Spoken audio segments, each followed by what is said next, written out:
সুখের দাম খুব বেশি না হলেও তবে মানসিক শান্তির দাম কিন্তু অনেক বেশি, যেটা অর্থ দিয়ে কখনোই কেনা যায় না। মানসিক শান্তি এমন একটা বিষয়, সেটা শুধুমাত্র আপনি মন থেকেই ফিল করতে পারবেন যে আপনি কি মানসিক দিক দিয়ে অনেক ভালো আছেন নাকি মানসিক দিক দিয়েও অশান্তিতে আছেন। অনেকেরই অনেক কারি টাকা পয়সা থাকে কিন্তু মানসিক শান্তি থাকে না। আবার এমনও মানুষ দেখা যায় যাদের অর্থ সম্পদ একদম নাই বললেই চলে, দিন আনা দিন খাওয়া মানুষ, তাদের মধ্যেও কিন্তু সেই ঘরেও কিন্তু মানসিক শান্তি যে একটা জিনিস সেটা কিন্তু আছে। জীবনে বেঁচে থাকতে গেলে, ভালো থাকতে গেলে টাকা পয়সার থেকে মানসিক শান্তিটা অনেক বেশি দরকার। হ্যালো এভরিওয়ান, আসসালামু আলাইকুম। আমি শারমিন চলে এলাম আরেকটি ব্লগ ভিডিওর মধ্য দিয়ে আপনাদের সামনে সায়েন্স মম ওয়ার্ল্ডের থেকে। আশা করি যে যেখান থেকে বসে আমার এই ব্লগ ভিডিওটি দেখছেন সবাই আল্লাহ পাকের অশেষ রহমতে অনেক ভালো আছেন, সুস্থ আছেন। আলহামদুলিল্লাহ, আমিও আমার পরিবার নিয়ে বেশ ভালো আছি, সুস্থ আছি।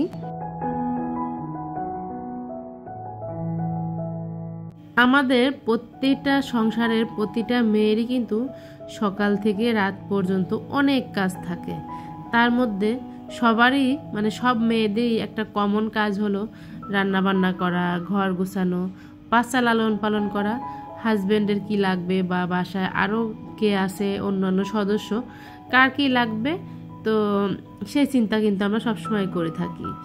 তো প্রতিদিনই কিন্তু আমাদের এই যে সংসারের কাজ এই যে একঘেয়েমি করতেই থাকি, একই কাজ কিন্তু করি, কিন্তু কখনো না বিরক্তি আসে না। এটার কারণ কি জানেন? এটার একমাত্র কারণ হলো আমরা প্রতিটা নারী কিন্তু আমাদের এই যে সংসারটাকে বিন্দু বিন্দু পরিমাণ কষ্ট, পরিশ্রম, স্যাক্রিফাইস, ধৈর্য ধরেই কিন্তু একটু একটু করে গড়ে তুলি। এই যে সংসারে আজকে এই পর্যন্ত এসেছি, অনেক কষ্ট, পরিশ্রম, ধৈর্য, স্যাক্রিফাইস করেই কিন্তু এসেছি। তো ধৈর্য, পরিশ্রম, স্যাক্রিফাইস যদি না করতাম কখনো কিন্তু এই পর্যন্ত আসতে পারতাম না।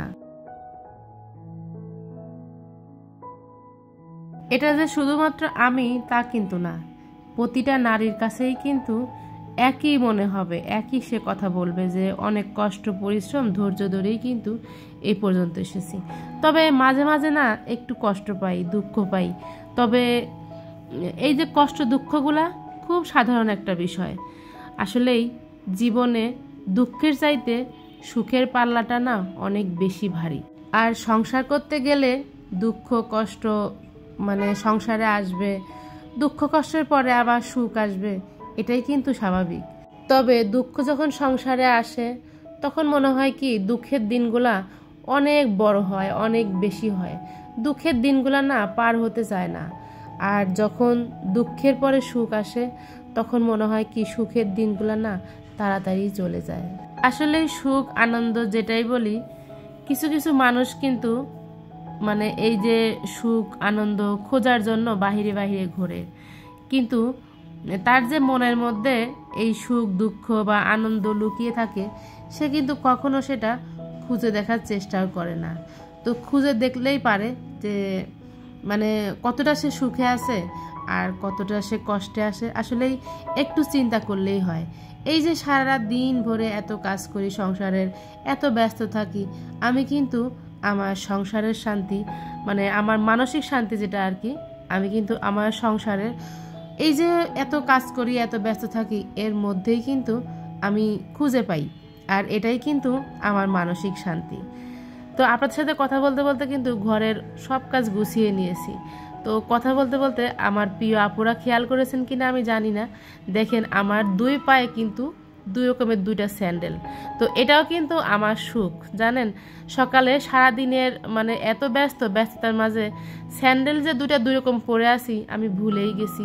মনের সুখে কিন্তু ঘরের কাজ করছি। তো মাঝে মাঝে কিন্তু এরকম করি, দুই জোড়া স্যান্ডেলই আমার। তো দেখা যায় এক জোড়া গোসলের পরে ধুয়ে রাখি আর এক জোড়া পায়ে দিই।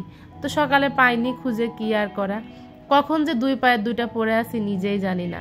আবার মাঝে মাঝে আপনাদের ভাইয়ার একটা আমার একটা পরেও কিন্তু ঘুরে বেড়াই। তো সে কিন্তু খুঁজে বেড়ায় যে আমার আর একটা স্যান্ডেল কোথায় গেল। তো সে বেচারা পরে দেখে যে আমি দুই পায়ের দুইটা পায়ে দিয়ে বেশ আরামে কাজ করে বেড়াচ্ছি।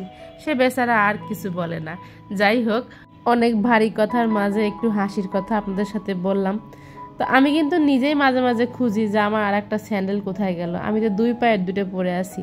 আর আপনাদের ভাইয়ার কথা বা কি আর বলবো, মানে সেও খুঁজতে থাকে যে বেচারা আমার মানে আমি তার স্যান্ডেল পায়ে দিয়ে ঘুরে বেড়াচ্ছি। তো যাই হোক, এই তো ঘরের কাজকর্ম গুছিয়ে নিলাম, বেডরুম গুছিয়ে নিলাম। এখন চলে এসেছি ড্রয়িং রুমে, ড্রয়িং রুমটাই আর কি সুন্দর করে গুছিয়ে নিচ্ছি। তো অনেক কথা কিন্তু বলেছি এখন পর্যন্ত, এই যে বক বক করলাম, জানি না আমার সাথে আমার এই বক বকগুলা কে শুনছেন বা শুনছেন না। যদি কেউ শুনে থাকেন, যদি লাইক দিয়ে না থাকেন, তাহলে অবশ্যই একটা লাইক দিয়ে ভিডিওটি দেখা কন্টিনিউ করবেন। আর আমার এই ভিডিওর কোনো অংশে যদি ভালো লেগে যায় আপনাদের কাছে, তাহলে অবশ্যই আমার চ্যানেলটি সাবস্ক্রাইব করবেন।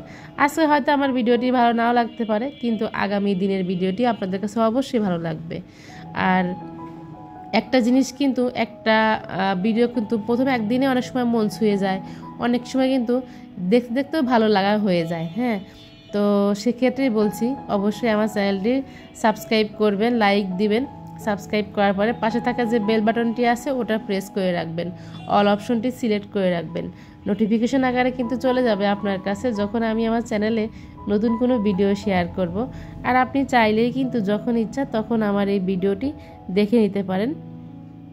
আর যা নতুন বন্ধু হয়ে থাকবেন, অবশ্যই কমিউনিটিতে এসে হাই হ্যালো সালাম জানিয়ে যাবেন। আমি অবশ্যই আপনার চ্যানেলটি ভিজিট করব। স্প্যাম কমেন্ট করবেন না, স্প্যাম কমেন্টের কারণে আমার চ্যানেলের ক্ষতি হয়, আপনারও চ্যানেলের ক্ষতি হবে। তো যাই হোক আর কি, এখন এই যে ড্রয়িং রুমটা গুছিয়ে নিয়েছি, আর হচ্ছে কিছু টুকিটাকি ফার্নিচারগুলো মুছে নিলাম। ল্যাম্পশেডটা কয়েকদিন ধরে বেশ মোছা হয় না, তো এই যে দুইটা ফুল সরিয়ে এখন সেটাও মুছে নিচ্ছি। ঘরের টুকিটাকি কাজকর্ম গুছিয়ে সায়ানকে স্কুল থেকে আনতে গিয়েছিলাম। তো এর মাঝখানে দুইটা তরকারি রান্না করেছি, ডাল রান্না করেছিলাম, উস্তা ভাজি করেছিলাম, ভাত রান্না করে রেখে তারপরে ওকে আনতে গিয়েছিলাম।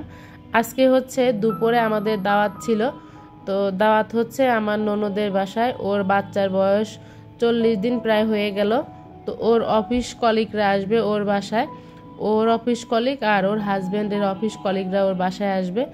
তো আমাদেরকেও দাওয়াত দিয়েছে, আর সাথে হচ্ছে ওর 2 ননদকে বলেছে। তো এই হচ্ছে আমরা বাচ্চা কাচ্চা নিয়ে সবাই মিলেই যাব।